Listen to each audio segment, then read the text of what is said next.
Um, I'm very honored to be presenting here. I'm going to give a talk which will have either 2 or 3 parts. The 2 parts will be, I'll first talk a bit about pleasure and some interesting findings and ideas about pleasure. And then I will talk about suffering and happiness and meaning. And should there be extra time, I could talk a little bit more about some interesting facts about happiness, but I think the first 2 parts of the talk may be enough. I want to begin with a story. And it's a story about an interesting and very terrible man. This is Hermann Goering. In World War II, he was Hitler's second in command, his designated successor. And like Hitler, Goering fancied himself a collector of art. And he went through Europe in World War II, stealing, extorting, and buying various pieces of art for his collection. He had quite a large collection that was amassed. What he really wanted was a Vermeer. Hitler had 2 of them. Goering didn't have any. And so he wanted to add one to his collection. And finally, he found one from a Dutch art dealer in Amsterdam called Hans van Meegeren. And he bought the Vermeer for what would be over $1 million American dollars. And it was his most prized possession. So the war comes to an end, and Goering is arrested by Allied forces, and he is tried for crimes against humanity, and ultimately sentenced to death. And the Allied forces then go through his stuff, his collection, returning the paintings to their lawful owners, and they discover the Vermeer, and they discovered the man who sold it to him. So one day in Amsterdam, Van Meegeren gets a knock on the door, and he is told, and he is arrested. He is arrested for the crime of selling this great Dutch masterwork to a war criminal. So he ends up in prison, and after a couple of weeks in prison, he demands to see the warden. And he says, I am not guilty of the crime that you were charging me with. I did sell this painting to Goering, but it's not a Vermeer. I'm a forger. I painted it myself. So nobody believes him, but he says at one point, well, I'll prove it to you. Bring me paint and canvas into my prison cell, and I will paint you other Vermeers. And he does it. He asks for drugs and alcohol to calm him down, which is necessary for his great art, but he does it. It's quickly recognized that he's a forger, and ends up going on trial for forgery, where he explains that he not only painted this Vermeer, he painted many other Vermeers. Now, there's more to be said about Van Meegeren. He was a fascinating character, but I want to go back to Goering. Here's a picture of Goering talking to his lawyer in Nuremberg. And according to Goering's biography, at one point, his lawyer says to him, I have bad news for you. And he says, what could be bad news? I'm sentenced to death. And he says, well, your most prized painting was actually a forgery. And according to the biographer, Goering looked as if for the first time he had discovered there was evil in the world. He discovered, after all, that this painting, which he loved, was actually not what he thought it was. It was actually that painting. Now, they looked identical, and they're made of the same paint and the same stuff, but the origin was different. It came from a different place, and that mattered. It mattered intensely for the pleasure he got. And it wasn't just this painting. As I said, Van Meegeren painted many other forgeries of Vermeers. And one of them was the Supper at Emmaus. And the Supper at Emmaus was thought to be one of Vermeer's finest works. But Van Meegeren said, no, it's just a forgery. I just did it myself. And And so the Dutch people discovered that this painting, which they adored, was actually that painting. It looked the same, but it had a different origin. So I wrote a book on pleasure, on why we like certain objects and don't like other objects. And I used this story as the beginning of my book. And I became curious what happened to this painting. Because according to Dutch law, once it was discovered to be a forgery, it could be destroyed, it could be burnt. And I looked it up on the internet, and I found out that it was actually, just by this crazy coincidence, at a small museum about an hour from my house. So I drove there with my wife and my children. And an hour later, I'm standing in front of this painting in a small museum that was once one of the most prized paintings in Europe. And I'm looking at it, and I realized I could just grab it and run away with it, throw it in the back of my car, drive home. But if I did, the headlines the next day wouldn't be, great art theft of the century made. It would be insane professor steals worthless painting. Because the fact that Vermeer didn't paint it, the fact it was painted by Van Meegeren, meant it lost all of its value. And this captures the general phenomena that I'm very interested in, which is that when it comes to the pleasure we get from something, how much we like it, how much we enjoy it, we are critically influenced by our beliefs about hidden properties of it, what it really is, in this case, where it came from, who painted it, who created it. So all sorts of other examples. These are pictures of an attractive man and an attractive woman. I know this because we use these pictures in some of our studies. But how attractive you would find them depends on who you think they are. If they turn out to be much younger than they look, or much older than they look, that would make a difference. If it turns out one of them is a picture of your relative, your father or your mother, for instance, when they were younger, you'd say like, wow, that I'm no longer might find them sexually attractive, and they may be attractive, but my feelings have changed. It even matters how nice they are. There's a lot of research finding that the more you like somebody, the more you care about them, the case is the more you love them, the more attractive you'll find them. And this explains why couples in happy marriages tend to think that their partner is much more attractive than anyone else thinks they are. It's not that people say, oh, my husband looks like a toad, but I love him very much. Rather, if you really love him, he doesn't look like a toad anymore. The idea here is nicely summarized by Shakespeare, who wrote, "Love looks not with the eyes, but with the mind." Or take food. Would you eat this? Well, I think for a lot of us, it would depend what it is. Some would eat this if it's beef but not pork. Some would eat it if it's pork but not beef. Some will only eat it if it is a colorful piece of tofu, because maybe you don't eat meat. Some would not eat this if it was discovered to be horse or dog or rat or human. This isn't so surprising. But what is maybe more surprising and more interesting is what it will taste to you, how much you enjoy it, will depend critically on what you think it is. Just as with the artwork, our experience is affected by our beliefs. And so we know this through several studies.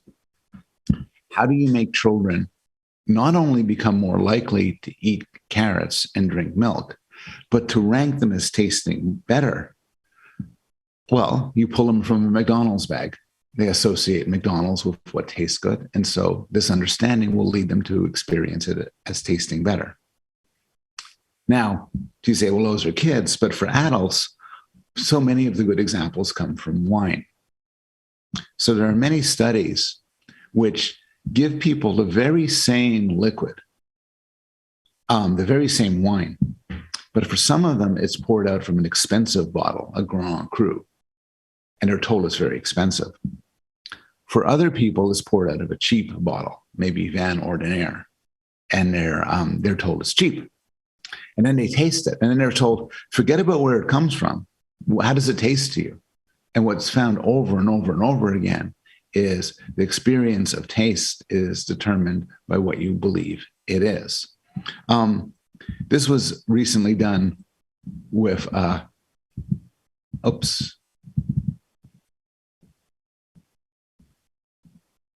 sorry. This was recently done with a neuroscience twist. They get people into a scanner, and while you're lying in the scanner, you have a tube in your mouth, and you get to sip wine. And on the screen in front of you, you're looking up, you see the wine's label, and the label tells you how expensive it is. And this study replicated the main finding that people like it more when they think it's expensive than when it's cheap. But also they found that this was sort of at a deep level. So parts of the brain that respond to pleasurable experiences are more active when you think it's expensive than when you think it's cheap. Another example is objects, the value of certain objects. So if you ask an economist, the economist will tell you that objects get value because of their utility, because of what you could do with them.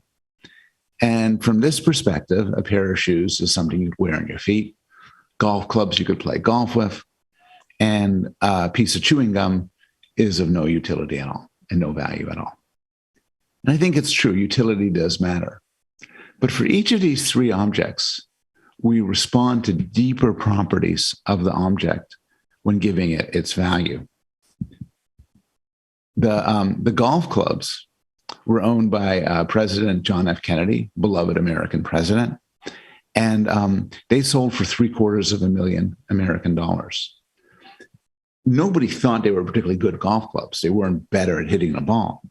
But the connection with this beloved figure from the past imbued it with a certain quality and gave it more value. Sorry, I'm having problems advancing slides. The bubble gum was chewed by pop star Britney Spears and sold for a lot of money because people wanted something that she had contact with.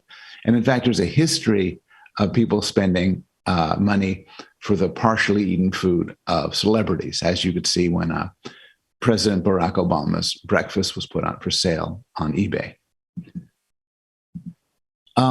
The shoes may have been the most valuable of all. This pair of shoes was thrown at President George Bush at an Iraqi press conference, and a Saudi millionaire offered $10 million for that pair of shoes. And in each of these cases, we see objects getting value, just like the Vermeer, as a matter of their history. Now, these are all sort of celebrity objects owned by celebrities that make contact with famous people. But I want to suggest that the same phenomena happens for everyday objects. So if we were in a room together, I would ask you all for a show of hands, but I can't see you. But maybe people will raise their hand anyway. And here's the question.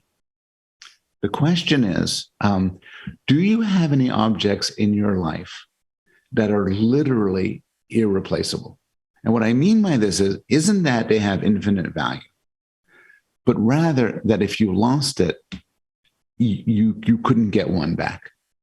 You know, so for me, it's maybe my wedding ring and my child's baby shoes, which is, it's not like they're the most important things in the world for me. You gave me $1 million, I give them to you.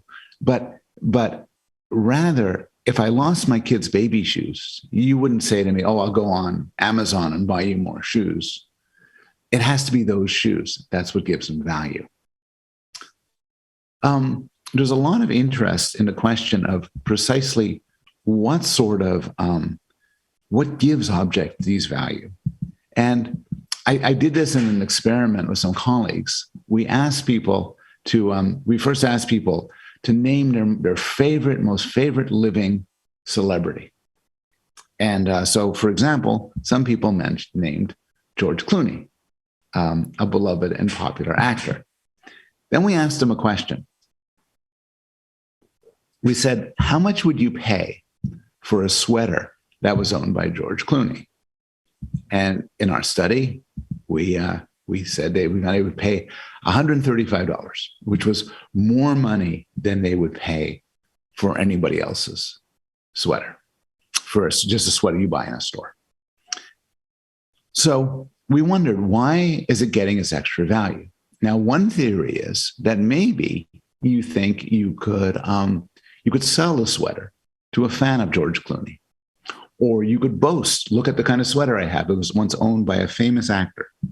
So we had another condition where we forbid our subjects from either talking about the sweater or selling the sweater. We told them, how much would you pay for the sweater? But the conditions are, you can't talk about it and you can't sell it.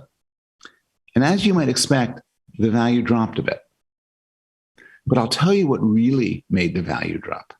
It was another condition where we told people that you could talk about the sweater, you could sell it, but before it gets to you, it's thoroughly washed. Now the value of the sweater drops considerably. Apparently, one reason why people want the sweater owned by a beloved figure is they believe it carries a sort of residue from his body. This is what gives it value. We did we also asked people about a hated figure. This is Bernie Madoff. This is a figure from several years ago. Some of you may not recall, but he was a famous swindler. He had a Ponzi scheme that stole money from thousands and thousands of people and was quite a despised figure. And then we asked people, how much would you pay for his sweater? And for those people, the number dropped. They didn't want the sweater. They didn't want something that had the residue of this bad person. I did a study with my colleague, George Newman, and we looked at real-world auctions, the real-world auction of items. And we looked at items that were owned by beloved figures, John F. Kennedy and Jacqueline Onassis and Marilyn Monroe, as well as despised figures like Bernie Madoff. And we ranked how much contact these objects had with their bodies. So some objects like a cup has close contact, you touch it. Other objects like a shirt, you really have a lot of contact, while other objects like a radio, you don't have much physical contact with, you just push a button maybe. And it turned out the more contact it had, factoring everything else aside, the more value it was given. I think this framework can help explain how we think about art. And basically the idea is that when you think of something like an artwork and you figure out its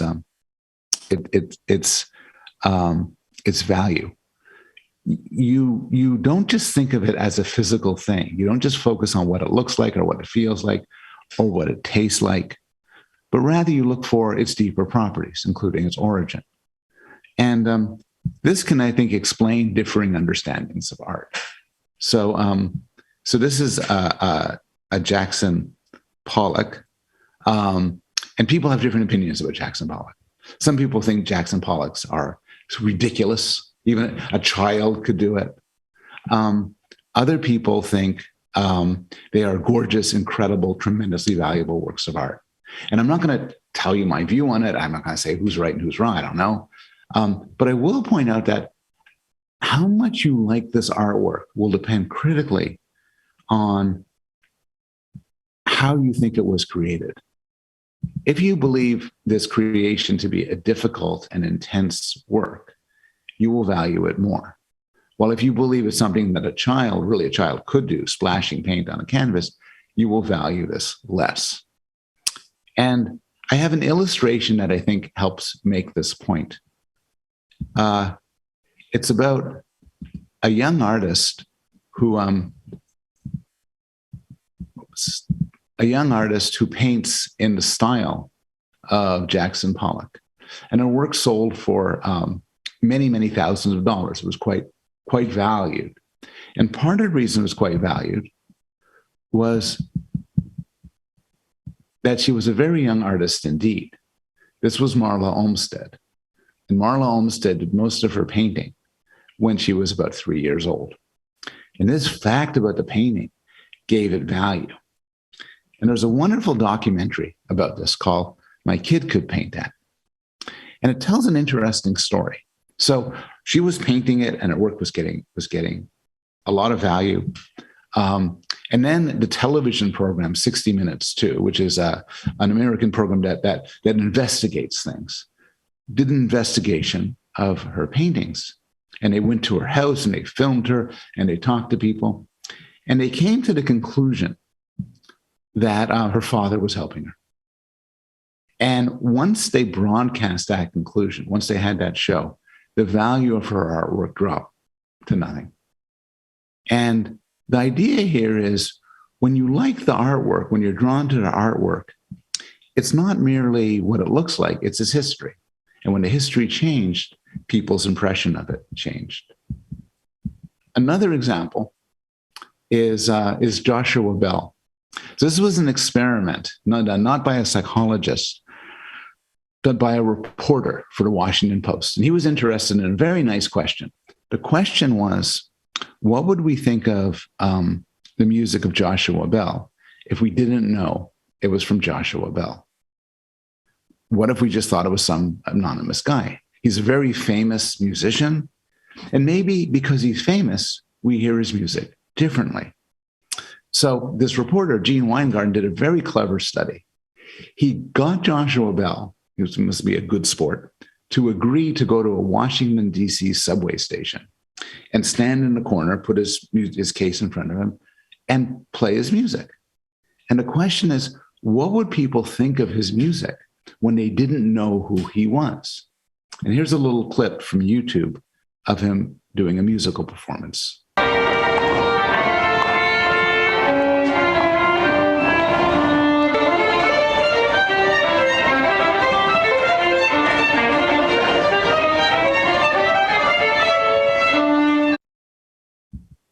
He played for about an hour and he got about $35 during the hour, which wasn't bad, but it also wasn't good either. It was about average. And he actually got $20 more, but he didn't count it because it was kind of silly. This woman comes up, you would see her if you watched the whole YouTube video at the end, and she sees him and she runs up and she hands him $20, a lot of money. And then the reporter came up and asked her, why did you give him so much money? And she said, well, I knew this was Joshua Bell. I saw him in an orchestra a month ago, and I was so sad to see him so down on his luck. I had to help him out. Now, here's what I think is the most dramatic illustration of the phenomena, that where you think something comes from, what's its source, influences how you think of it. And it has to do with the work of the modernist composer, John Cage, and particularly his composition known as 4 minutes, 33 seconds, where the composition is he walks up to a piano, opens it up, and the musician sits down, and there's silence for 4 minutes, 33 seconds. Now, some people think this is genius. Some people think it's silly. But here's what I want to point out. You can buy it on iTunes. You could buy 4 minutes, 33 seconds of silence for pretty cheap. And you might think, that's insane. Why would you want to buy silence? But somebody who is a fan of John Cage's work might say, well, it's the right kind of silence. It's that silence. It's not normal silence. I've been talking about how our beliefs about things can cause us pleasure. But since I want to talk about pain and suffering, I will add here something to anticipate, that our beliefs can often bring us pain, can also influence our experience of pain. There was a very nice study done many years ago at Harvard where they got people, undergraduates, to receive painful electric shocks. And it turned out that their beliefs about the shocks influenced how they were experienced. If they thought that they were going to receive, if they were given just by a machine, they didn't hurt so much. But if they thought they were being delivered by a person who didn't like them, they hurt much more. More generally, our experiences of things like hot chili peppers, scary movies, and roller coaster rides depend critically on our beliefs about what we're experiencing and our degree of control over them. And I'll talk more about that later. But I'll end up concluding this section with a quote from John Milton, which summarizes a lot of what I think is true about pleasure and pain. The mind is its own place, and in itself can make a heaven of hell, a hell of heaven. I want to begin the second section with another story about art, a different one. It's not my story. It's a series of stories by James Elkins. So many years ago, the art critic, James Elkins, put ads in newspapers and magazines, asking people to send them stories about paintings that made them cry. He put together these stories in a wonderful book called Pictures and Tears. Now, some of the stories people told Elkins made sense. They described being brought to tears by the sorts of things which, if they were to see them in the real world, would make them cry. Pictures that depicted the suffering of war or death of children or something like that. Some of the stories Elkins got were personal. An English professor wrote Elkins and told him about a painting his wife did of an empty bed. And soon after she completed it, she left him for another man. So he's in the apartment alone. He looks at the painting. He thinks about what it must have meant, and he begins to cry.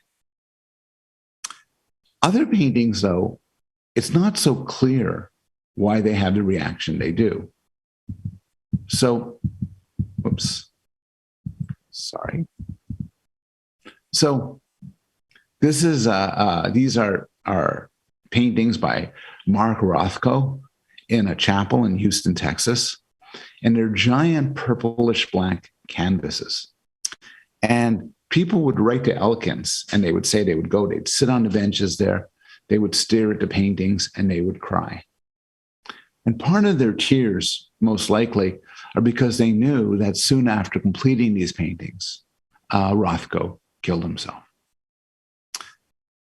As a psychologist, I'm interested in a few things here. But one of the things I'm interested in is, why do we voluntarily seek out experiences that have effects on us, like making us cry or making us sad? You might think we would like pleasure. We'd like to have a good time. We'd like to be happy. So what goes on in these curious experiences? It shows up all the time. There's some art that's so disgusting that it makes people want to throw up.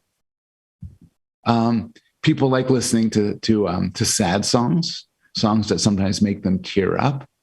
My favorite example is by Adele, Someone Like You, which is a very sad song, and there's sad classical music as well. Probably what moves us the most, what the pleasure, the suffering we experience the most willingly as part of the imagination, are stories, narratives.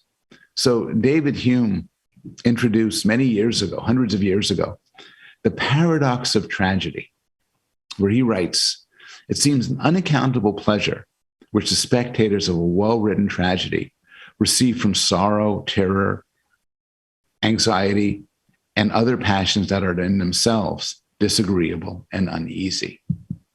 You could think of Shakespearean tragedies like Macbeth.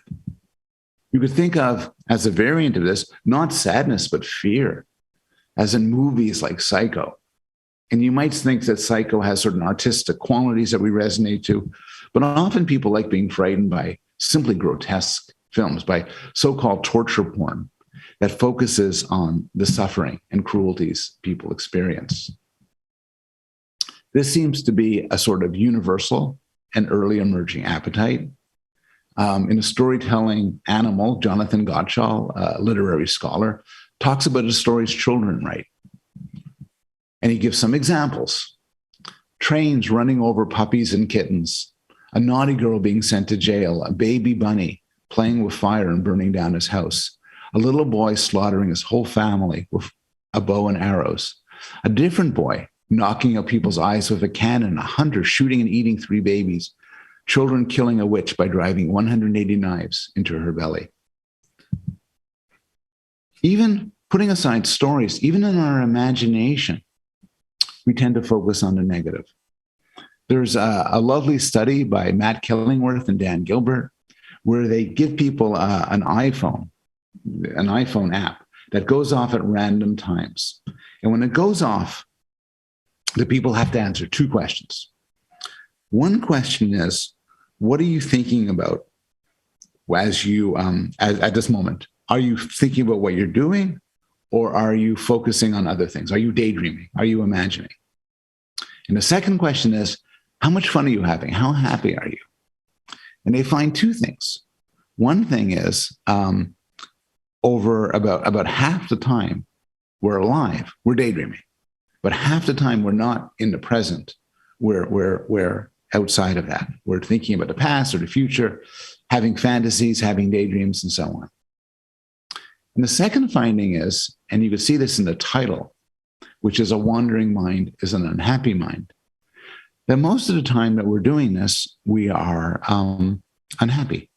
Most daydreams are sad ones. Our minds, when we're free to think about anything we want, tend to go towards the negative. This is true too, even for dreams. Most dreams on a scale between the very negative and the very positive are somewhat below the midpoint. Most dreams are sort of more sad. The most common dream, being chased. So how should we think about these things? How should we narrow down this puzzle? Hume described it in terms of a tragedy, as this problem special to stories, a well-written tragedy. Another scholar, Samuel Johnson, said this: the delight of tragedy proceeds from our consciousness of fiction. If we thought murders and treasons real, they would please no more. But I think this is mistaken. We enjoy the most terrible stories even more if we find out that they are real. The case I remember is a famous murder case in the United States, the O.J. Simpson case, where a football star was accused of murdering his ex-wife. And this was real. And it fascinated us. People were glued to the TV set. In fact, I think we are more drawn to real terrible stories than made up terrible stories. The fact we have this appetite for sometimes horrible things is an old insight. Plato tells the story of Leontius. He says, Leontius saw some corpses lying at the executioner's feet. He had an appetite to look at them, but at the same time, he was disgusted and turned away. Finally, overpowered by the appetite, he pushed his eyes wide open and rushed towards the corpses, saying, "Look for yourselves, you evil wretches. Take your fill of the beautiful sight." And I have my own Leontius moment. I was driving to work down Whitney Avenue from my house to Yale University, and I see this newspaper there. And it just stopped, and I stopped the car to see it.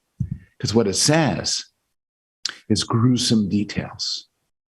And how could that not capture your imagination?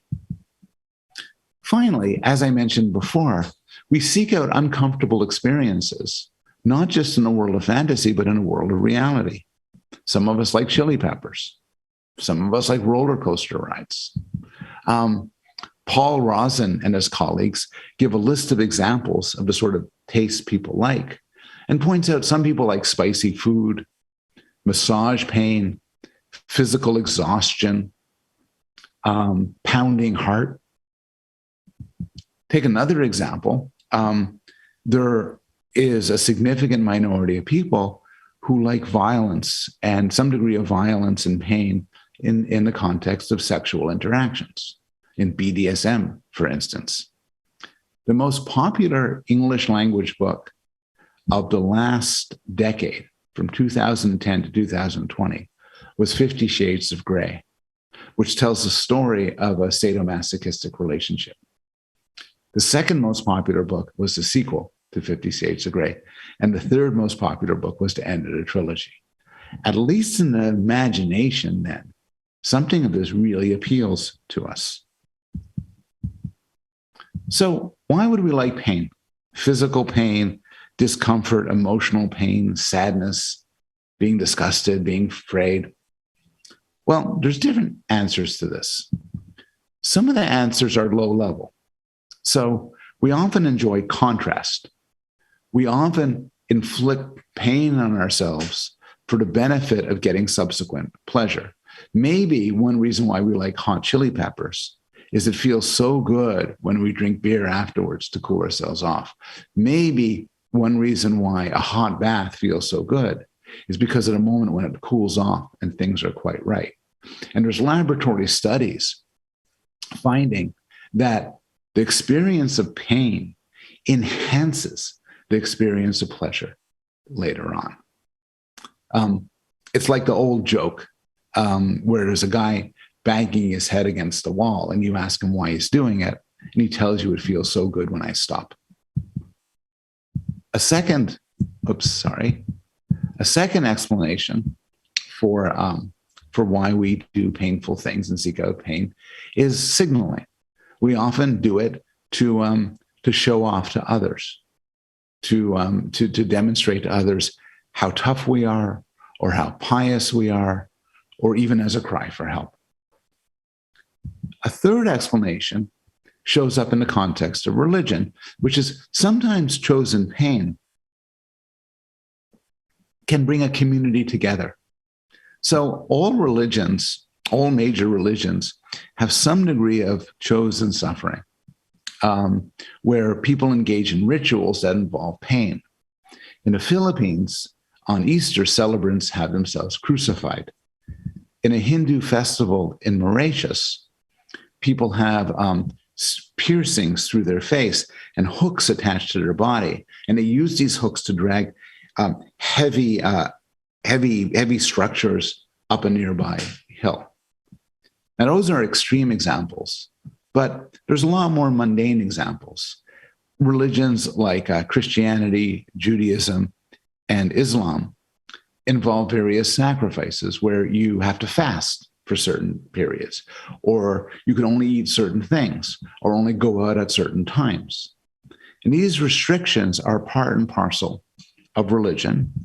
And one plausible argument developed by the sociologist Emile Durkheim is that they bring people together. So, and this is supported by some of the research. For instance, during these very painful rituals in Mauritius, both the participants and the observers give more money to the group. It seems to generate fidelity and linking to the group. And we see this even outside of the context of religion. So for instance, in Brazil, some Brazilian jiu-jitsu clubs have belt whipping ceremonies where when somebody moves to a higher belt, they run through a gauntlet and everyone else hits them with the belt. You might expect that to be terrible, but actually it's felt as quite transcendent, quite valuable. I don't doubt that these low-level explanations play some role in why we choose these painful pleasures. But what I want to suggest is that there's a deeper thing going on. And the deeper thing has a few parts. First, I want to suggest that negative emotions are not necessarily unpleasant.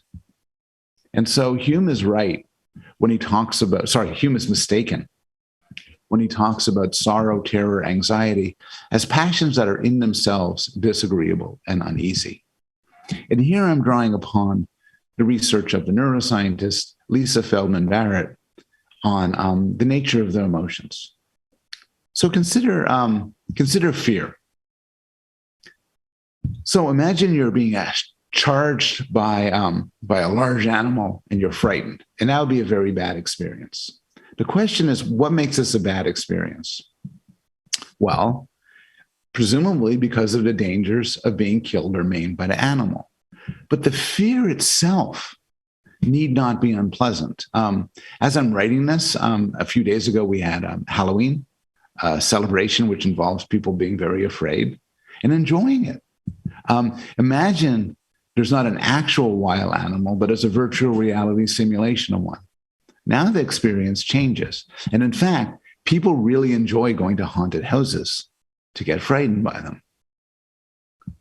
Or take anger. Anger is normally a reaction to injustice. And injustice is bad, so it's a bad thing. But sometimes you could savor anger and being angry by just imagining something, and you could feel good about your anger. It could be a pleasant experience or an interesting experience. Same with sadness. Again, typically, if you're sad, there's some reason to make you sad. But if you're sad for a silly reason, or if you're sad due to something that's imagined, you can take some interest in it and take some pleasure in it. And I think this applies to pain more generally. I ran a marathon a long time ago, and when I was about done, I was in tremendous pain. I was exhausted. I was breathing hard. I was sweating. My blisters, body aches. But it was wonderful because it represented the end of a really difficult trek and was infused with a sense of accomplishment. If I felt this way right now, talking to you, I would assume I'm having a heart attack or something, and it would be terrible. But in the right context, pain could be valuable.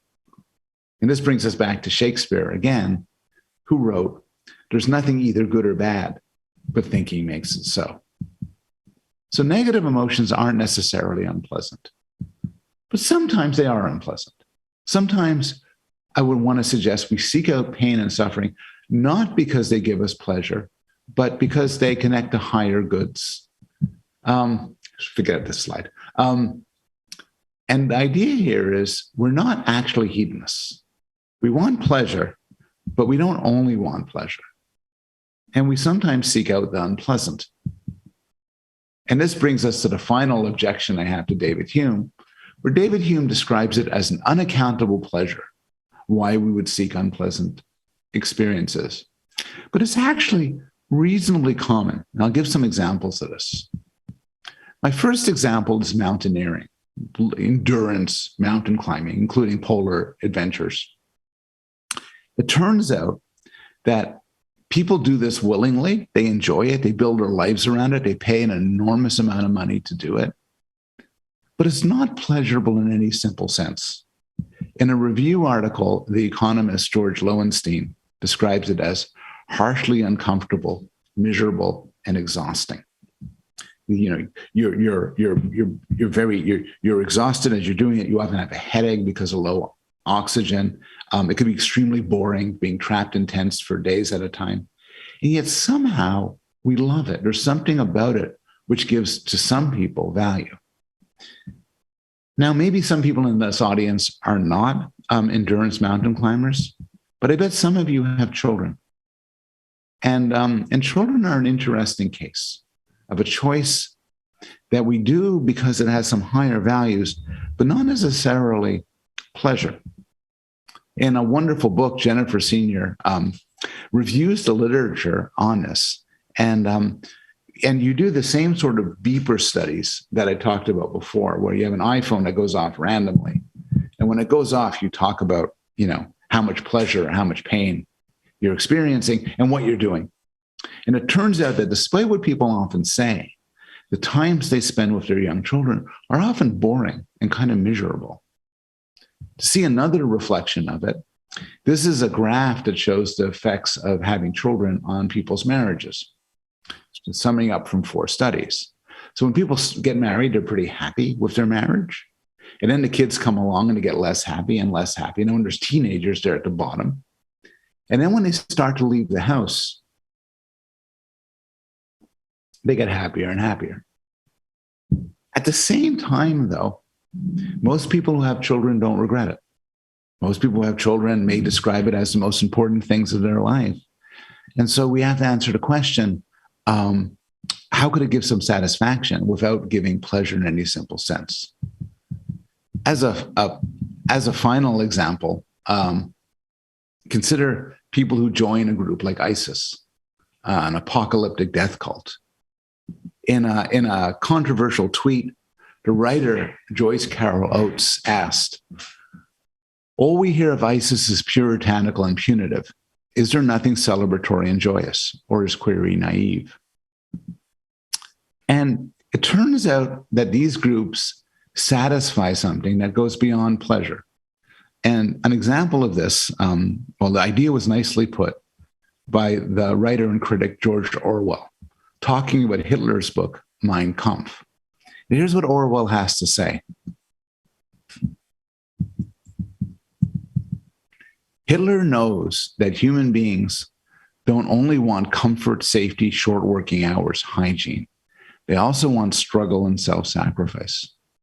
Whereas socialism and capitalism have said to people, "I offer you a good time," Hitler has said to them, "I offer you struggle, danger, and death."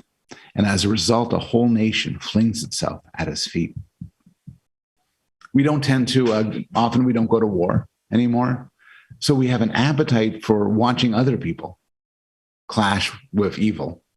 And this, I think, is part of what underlies our long fascination with Marvel movies and DC movies and comic books and other stories, very simple stories, where good and evil collide. It also explains the joy we have from simulations. Some of the most popular entertainments these days are simulations of going to war. And it's interesting to ask why these appeal to us. I think we are not hedonists. What we pursue often requires pain and suffering. And here are some examples. One thing we do is we could call it hard play, where children wrestle, dogs wrestle. And one satisfying evolutionary account of this is we do it as a form of practice. It's actually good to get good at fighting. But one way to get good at fighting is to fight. But if you get into real fights, it's very dangerous. So what we instead do is we simulate it. We practice it. We fight with people who we get along with, our friends, our family, and other children that we like. And as a result, we practice and we train. And I think that to some extent, a lot of our imaginative ruminations are of this sort. Our minds go to unpleasant places as a way to think about them, to practice them in our heads. The horror writer Stephen King puts this nicely. He says, we make up imaginary horrors to help us deal with real ones. And this is why, we like things like shark attacks. It's because we have an appetite to see what the dangers are from dangerous animals, or horror movies or horror TV shows. It's not that we're preparing for the attack of the zombies. That'd be ridiculous. But what we are preparing for is basically, a world where there's no government and no police. In zombie films, the real danger is never the zombies, it's always the people. As another example, take a difficulty. So psychologists like to talk about the effort paradox. The effort paradox is, in everyday life, we seek to reduce effort. If I'm going to reach for something, my hand's going to go in the simplest path. It's not going to dance all around before getting there. We tend to conserve our energy. Except when we don't. We often find effort valuable and worth doing. One manifestation of this is that we tend to value objects more if we created them ourselves through an effortful process, something psychologists call the IKEA effect.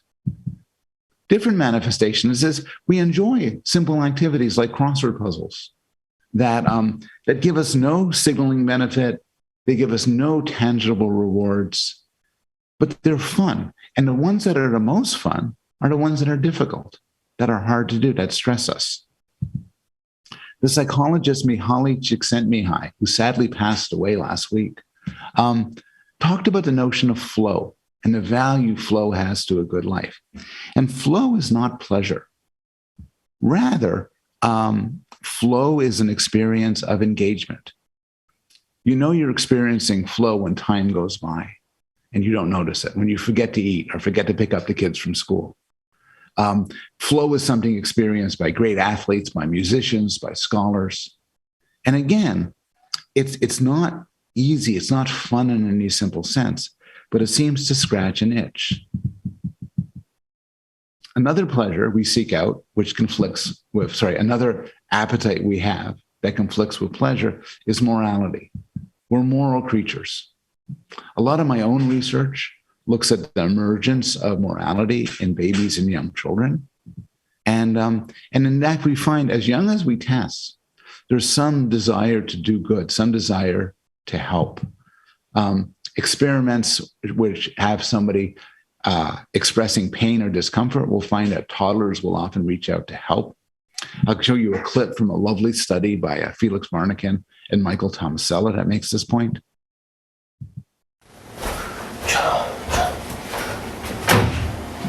Oh.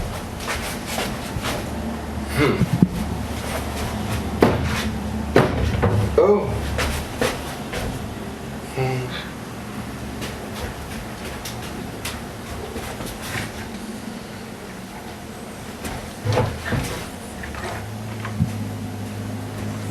So.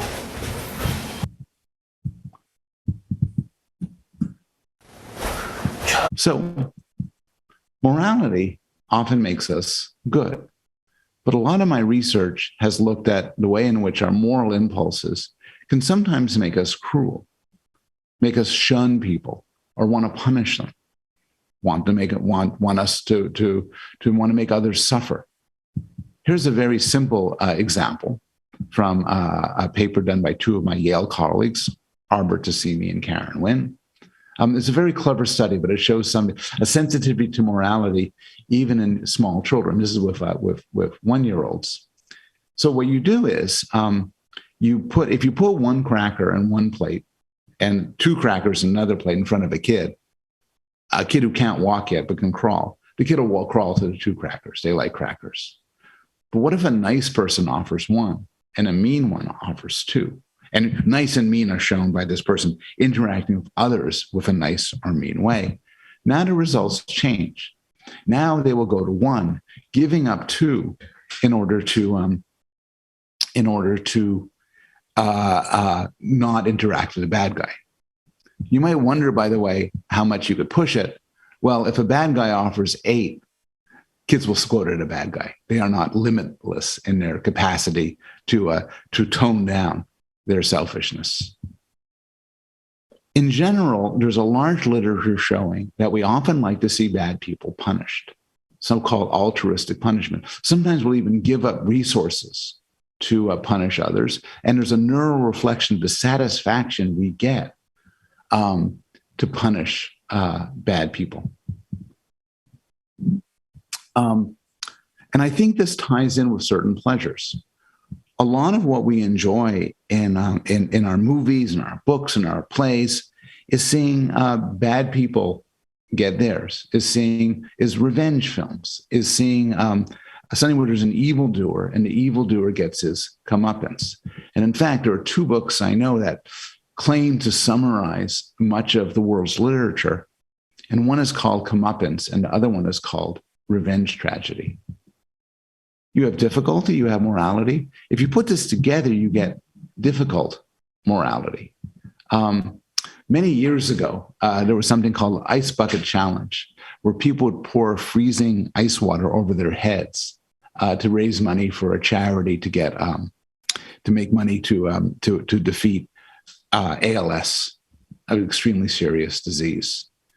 So you might ask, why do people want to suffer in order to do a good thing? Why don't they just do something fun, like just have a massage or a nice trip to the beach?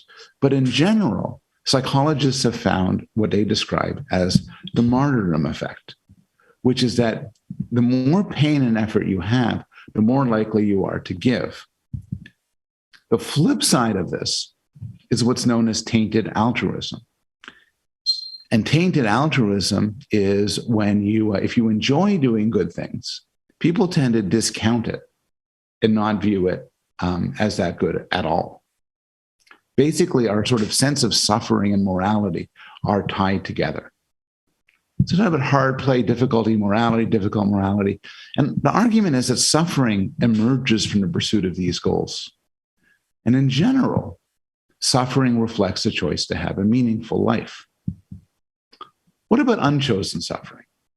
Well, like the suffering you don't choose.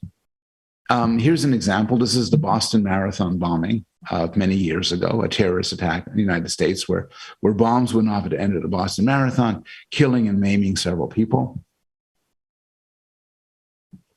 And this is one man, James Costello, who was severely burned, ended up in a hospital for many months, where he met his nurse, and they fell in love, and they got married. And on his Facebook page, Costello writes the following: I now realize why I was involved in the tragedy. It was to meet my best friend and the love of my life. You know the phrase here, everything happens for a reason. Now, some of you may think that that's a religious view, and a primarily religious view. The t-shirt ends, everything happens for a reason, which is usually physics. The only reason you believe in some greater cause for things is if you have faith in God. But I think it's a bit more complicated than that. And I did some research with a student of mine, Konika Banerjee, where we looked at this in both atheists and people who believe in God. So in one of our studies, we asked people to describe a significant event that they had had in their life. It could be significantly positive, like the birth of a baby, or it could be significantly negative, like a long and painful illness. And then we asked people questions like, was it caused by fate? Was it meant to be? Did it happen for a reason? And did it happen to send me a message? And we asked both theists who believe in God and atheists who don't.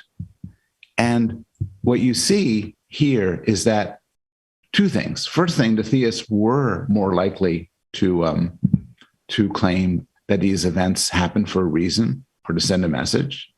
But even the atheists, to a large proportion, might say that an event was meant to be or that it happened for a reason. It seems that there's an appetite to explain things in this teleological way. And an appetite is accelerated and enhanced by religious belief, but doesn't necessarily require it. I'm going to skip this and say some stuff in conclusion. Getting to conclusion, and we'll have time for some questions and some discussion, I hope. So there's a genre of British postcards which depict idyllic scenes where children are playing and people are having a good time with a cheerful title on top, like having a wonderful time. And many psychologists and many people think this is the right way to think about human nature, that we are basically pleasure-seeking creatures, and this is what drives us. And if anything, I hope my talk has persuaded you that things are quite a bit more complicated than that. We often seek out pain in the context of religious rituals, in the context of sex, in the context of our entertainments, of our pursuits, our life pursuits sometimes, in the context of terrible moral acts, and in the context of kind moral acts like the Ice Bucket Challenge. We're not hedonists. At the same time, we do want some pleasure. We're a little bit hedonists. And in life, there's a kind of balance between pleasure and suffering. And we see this balance in different ways.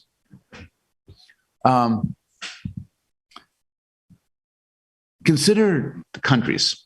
So there's many studies where they ask people from the countries around the world, how happy are you?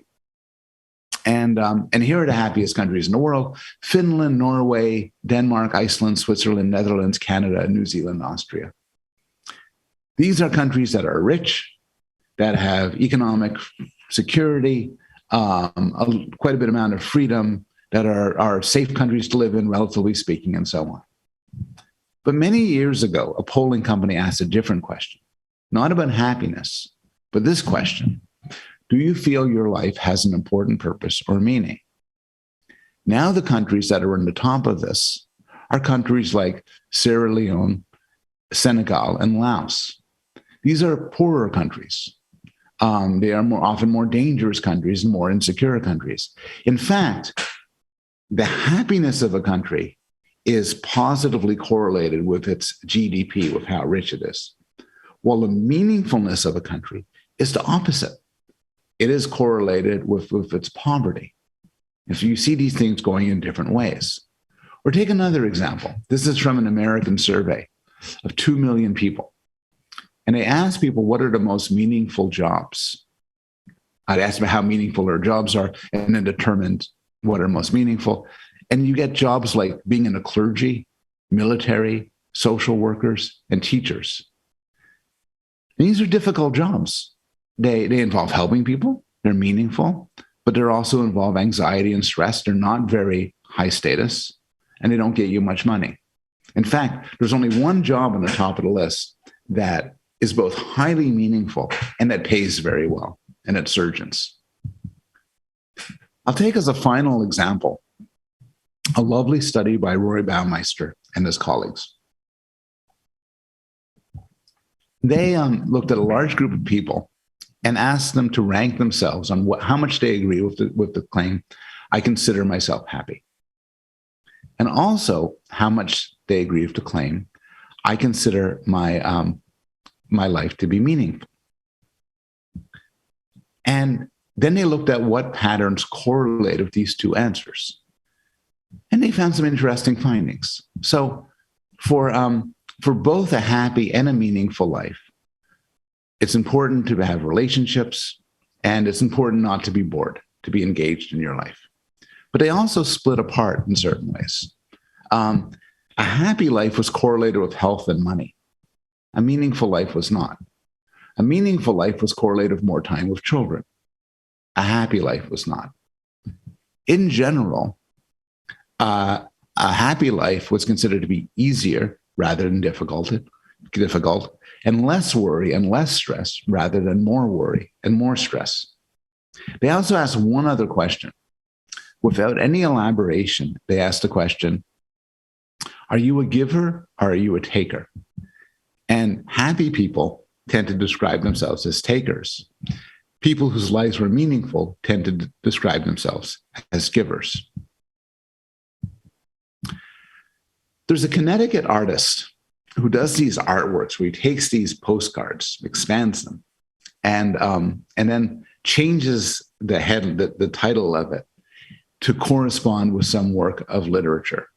And I got one of them as a gift. And the quote that the artist used was from the dystopian novel, Brave New World by Aldous Huxley. And in Brave New World, Huxley describes a world which could be in some ways seen as a paradise, but in some ways could be seen as a dystopian horror, where everybody's happy. But they're happy not because of real life experiences, but because of drugs, because they're given drugs, they're given all sorts of treatments and behavioral therapy and so on. And the book, towards the end, talks about somebody who rebels against the society, John, a savage.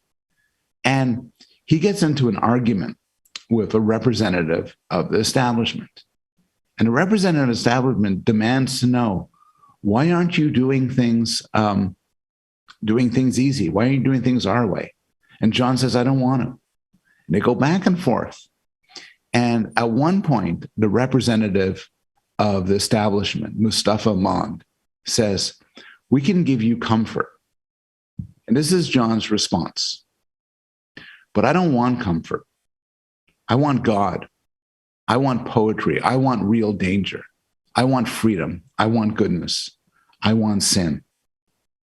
And I think there's no better summary of human nature. Thank you very much.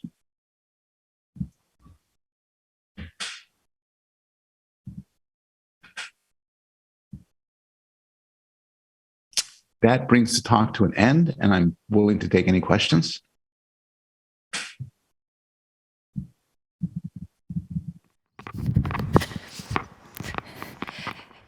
Yes, I'm here. So, we got few questions for you. I will start with the one I like most. A series called Squid Game became the most successful show on the Netflix these days. Do you think it's caused by the violence showed in the series? Yes. I think Squid Game is a wonderful example for why we might seek out something that seems in some way terrible, involving death and struggle and terrible children's games where people will get killed. But we enjoy that kind of thing. And I think for all sorts of reasons, we are driven to delve into things that sometimes may upset us, may perturb us. But yes, the popularity of something like Squid Game tells us something, I think, of what people want, and tells us something about how sometimes violence and fear and pain are just exactly what we're looking for. Mm-hmm. Thank you. There is another question about the pain. If we do need pain to feel satisfied or happy, what about the level of the pain? Where are the limits? And are we determined to need more each time we experience it? It's a good question. I have a book that just came out, and it's called The Sweet Spot. And I'm telling you this because the title is basically my attempt to answer that really good question, which is that we do need pain to experience pleasure, I think. And also, I think we need suffering and difficulty to experience meaning, to experience a life worth pursuing. But people differ both as to the level of pain that they want, and also the type of pain. So some people like spicy foods. Other people like horror movies. Other people like BDSM.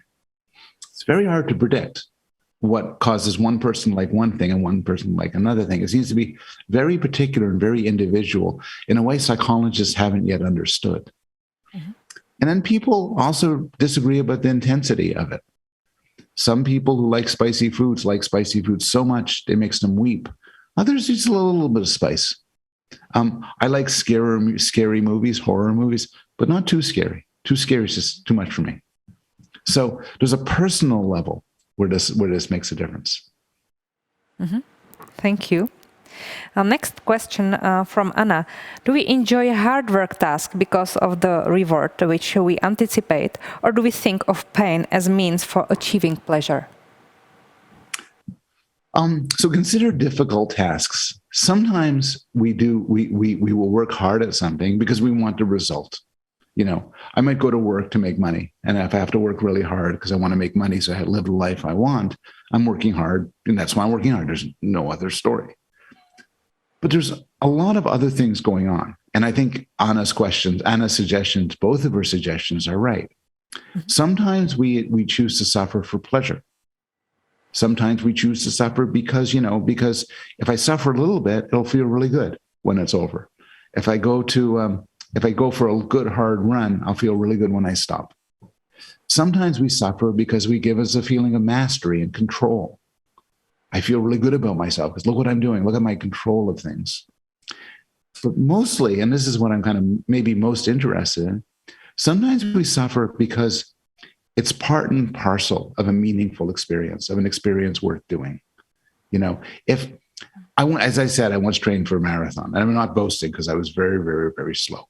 But I remember it now with some satisfaction because it was so hard. If it was easy, I have friends who are in very good shape, and for them, it'd just be easy to run the marathon. It's not so significant for them. I think significance and difficulty are very much tied together for us. Okay. The next question is a bit different, and it's aiming to the flow concept. I'm interested in the concept flow you were talking about. I often hear the similar word concept engagement. Can you tell me what the difference between these two are? Flow and it's an engagement. Interesting question. Mm-hmm. Yeah. I think engagement is a little bit more general. I think engagement, you could be engaged with something, which means it captures your interest, but it's not as heavy duty as flow. I think flow, as Csikszentmihalyi defined it, is very special in that it's an experience of losing yourself and losing your ego. In some way, it's similar to certain forms of meditation. And it's difficult to get into. In his book, Flow, Csikszentmihalyi talks about these athletes and the rock climbers and musicians, jazz musicians and everything who achieve flow. And you read it and you feel jealous that these people have so much flow in their lives. I can go long periods of time without ever feeling flow. And Csikszentmihalyi says that there are people who never get it in their whole lives. So I think the answer is engagement. Everybody can get engaged with something, captures our interest and everything. Flow is special and I think more valuable. Mm-hmm. Okay. Thank you. The next question from Andrea. Would people be able to feel and appreciate the happiness if there is no suffering in their lives? I don't think they would. There's a neuroscientist who says our brains are difference machines, that everything we experience is experienced in a form of contrast. And so a life without suffering or pain or grief or failure would be a life where it's very hard to appreciate pleasure and happiness and success. It would just get boring. Mm-hmm. You would find yourself without the contrast, just losing interest. Psychologists like to talk about the hedonic treadmill. It's like a treadmill where you're running on as fast as you can. And the idea of the treadmill metaphor is that we very quickly get used to pleasures. And so if I have a delicious meal, that's really nice. And I get the same delicious meal next day and say, okay, after sooner or later, I don't get as much joy from it. And so the sadness, the difficulty, I think is essential to getting pleasure. Mm-hmm. You already answered to the next question, I think, because the next question is it possible to become bored of happiness if we live with minimum pain? And do we tend to seek out pain more? So the answer is yes. We can become bored with pleasure. Certainly with pleasure, we could become bored. And also happiness. Suppose you win a big prize, it's a big enough prize, you'd be very happy. But then suppose every week you won a big prize. Sooner or later, you go, what else do you have for me? Do you have anything better than that for me? And what was the second part of the question? I realized I just forgot it. Do we tend to seek out pain more? I don't know. One thing I'm often asked is, in cases where people live lives where they are safe and protected and happy, are those the people who seek out sadomasochistic sex or run triathlons or something? You might expect they would, right? They're bored with pleasure. They seek out pain. On the other hand, people in very poor countries and very poor situations often engage in very painful rituals and painful activities by choice. So I don't know. If I had to guess, I would guess the answer is yes. Mm-hmm. That when we are bored, we are more drawn to pain of different sorts. But I will admit, I don't know research on this topic. Okay. Thank you, Paul, for your responses. It was a very interesting view on happiness and suffering. And wishing a nice day to US. See you next time, hopefully. Thank you. I'm very honored to have the chance to participate at a distance, but I still feel like I'm participating. Thank you very much for having me, and thank people for the wonderful questions. Thank you. Bye-bye. Bye.